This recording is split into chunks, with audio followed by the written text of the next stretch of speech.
Allahu Akbar,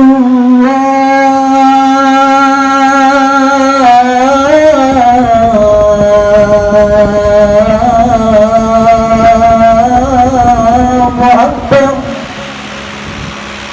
Alhamdulillahi Rabbil Alamin alladzi a'zam bihablillah. Ashhadu an la ilaha illallah wahdahu la syarika lah wa ashhadu anna Muhammadan abduhu wa rasuluh. Allahumma salli ala sayyidina Muhammad wa ala ali sayyidina Muhammad sallallahu alaihi wasallam. Usikum wa iyyakum bittaqwallah faqad fazal muttaqun. Qala Allah ta'ala fil Qur'anil Karim, na'udzu billahi minasy syaithanir rajim. Bismillahirrahmanirrahim.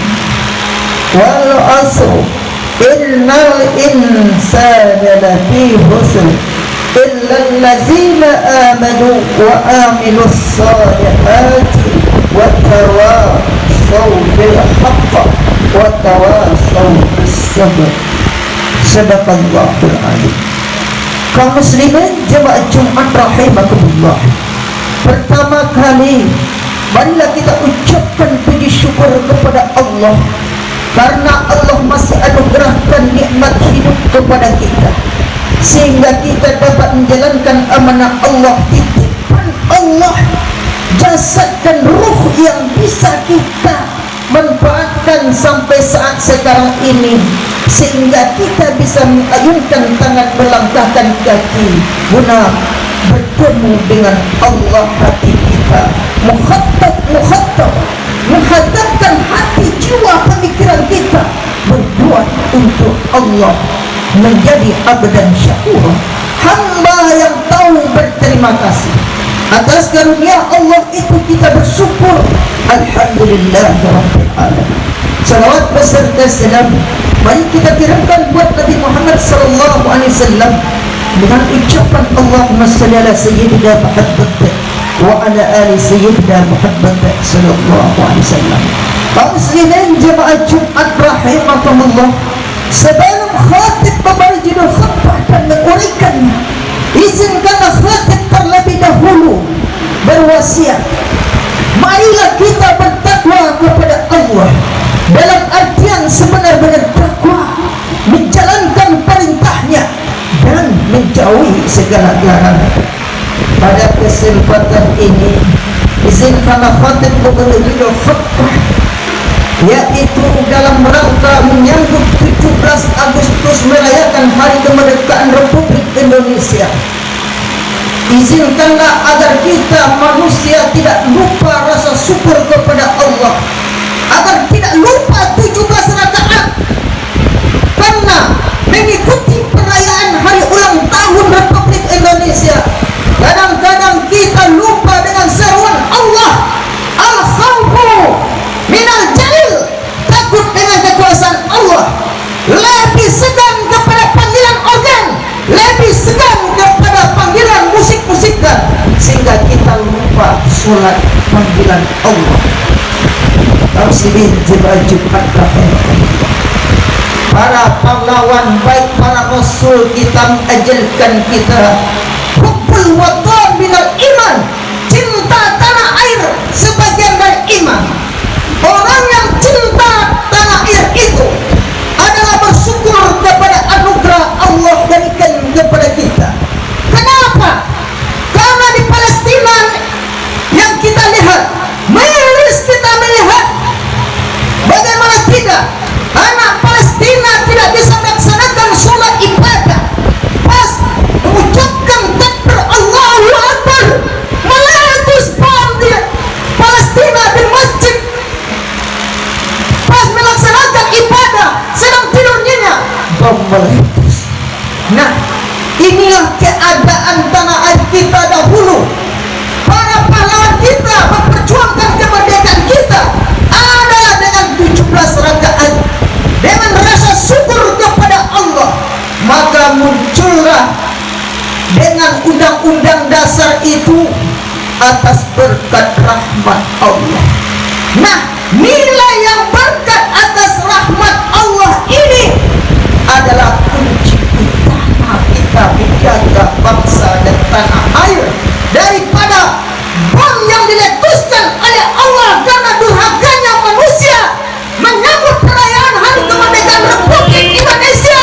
Lupa kepada Allah, lupa kepada Tuhan Yang Maha Esa. Para guru, para pendidik, para kepala rumah tangga, kepala rumah adat, kepala rumah masjid, khotib, ingatkan hari ini, jangan karena menyambut hurriyah, menyambut kemerdekaan, waktu memenuhi panggilan Allah diabaikan. Karena Jenderal Sudirman jas merah jangan sekali-kali melupakan sejarah. Beliau mempunyai 3 senjata. Beliau bercerita kepada anggota prajuritnya. Beliau ditandu ketika menghadapi peperangan yang beliau lawan bukanlah meriam telinga, tetapi betul-betul meriam yang meluluh lantakan Sumatera Barat. Dengan apa para pejuang kita melawan? Ad-du'a'u silahul mu'min. Doa adalah senjata bagi orang yang beriman. Ketika sholat dan ibadah, orang-orang yang beriman, para pejuang Islam menadakan tangan, melakukan kepada ya Allah, merdekakan kami, hancurkan penjajah dengan tombak bambu runcing, dengan menggunakan tombak. Namun dengan kekuatan Allah, walam taqtuluhum walakinna Allah qatalahum wa ma ramaita iz ramaita walakinna Allah rama. Dalam surat Al-Anfal ayat 17, bukan mereka yang membunuh, tetapi Allah lah yang membunuh. Bukan mereka yang melempar, tapi Allah yang melempar. Jadi ketika itu Jenderal Sudirman yang sedang ditandu tidak sedikit pun kena peluru. Apa rasanya wahai Tuan Jenderal, sehingga engkau tidak tembus peluru, sehingga engkau tidak bisa ditemukan oleh para Belanda? Aku tidak punya senjata alias jin. Senjata yang pertama, aku suruh anak buahku membawa suatu kendi kemanapun berada, dimanapun dalam keadaan apapun, saya berwudu dengan kendi itu. Beliau kemanapun pergi, beliau berwudu, sehingga diri dan hati beliau dipadai dengan suci. Sehingga Rasulullah dalam keadaan tidur, hamba yang beriman dalam keadaan tidur, wa qalbuhu lam yanam wal ainu qad asad. Walaupun mata di saat dipejamkan, Allah bizikrillah tatmainul qulub.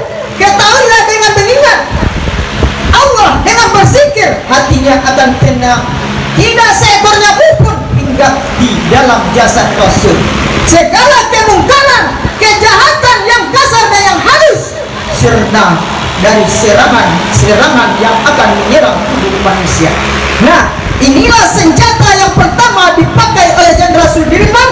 Yang beliau ikuti adalah ajaran Allah dan Rasulullah. Ajaran Rasulullah yang mana?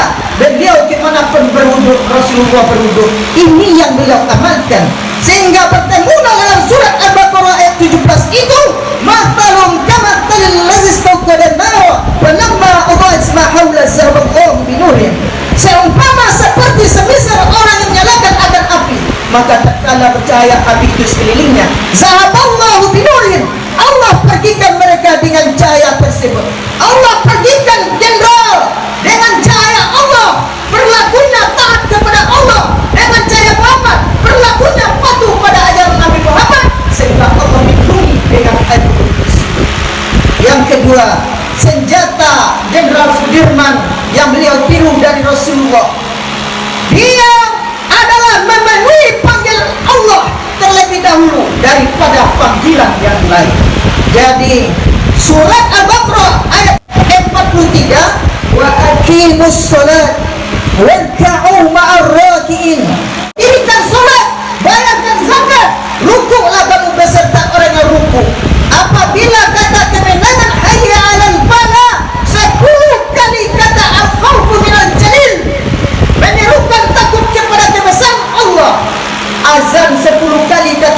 kemenangan.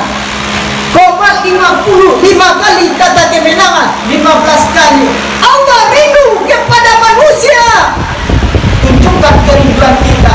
Jangan nanti di hari perayaan ulang tahun Republik Indonesia kita pacu galung, kita pacu organ, kita melakukan pesta pora, namun kita abaikan sumpah om pam layar jun. Bisu buta mereka tidak kembali kepada Allah.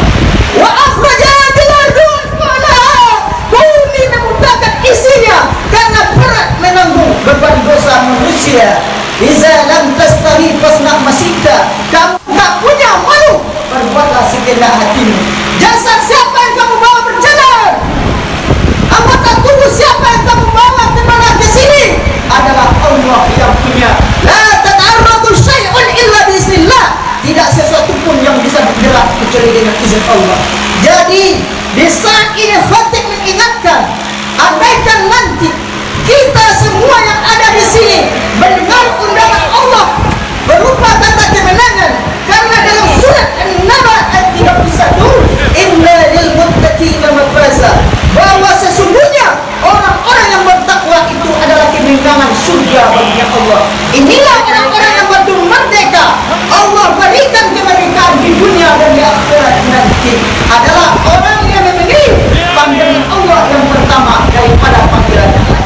Kalau ada di antara siswa, di antara kita, kepala rumah tangga, kepala rumah adat, kepala rumah masjid, kepala rumah madrasah, mengajukan panggilan ini, berarti tidak menghargai panggilan Allah. Tunggulah tabalaka ya halu dunya, celakalah engkau wahai ahli dunia.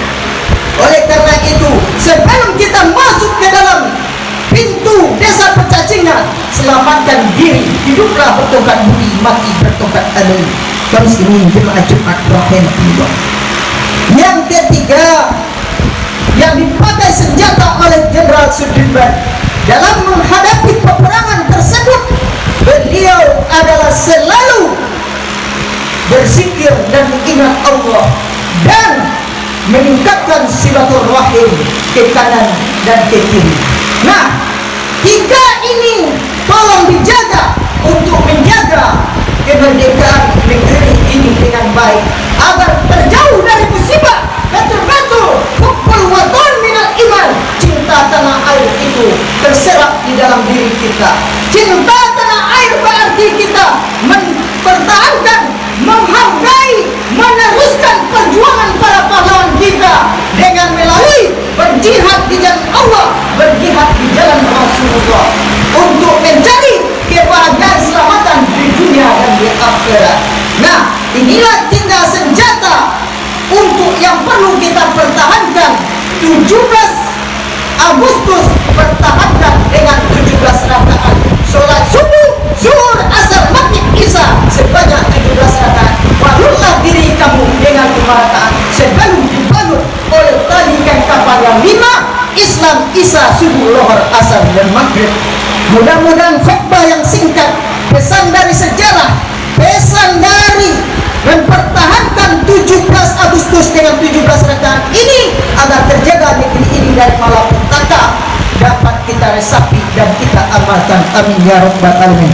Barakallahu li wa lakum fil Qur'anil Karim wa nafa'ni wa iyyakum bima fihi minal ayati waz zikril hakim, innahu huwas sami'ul alim.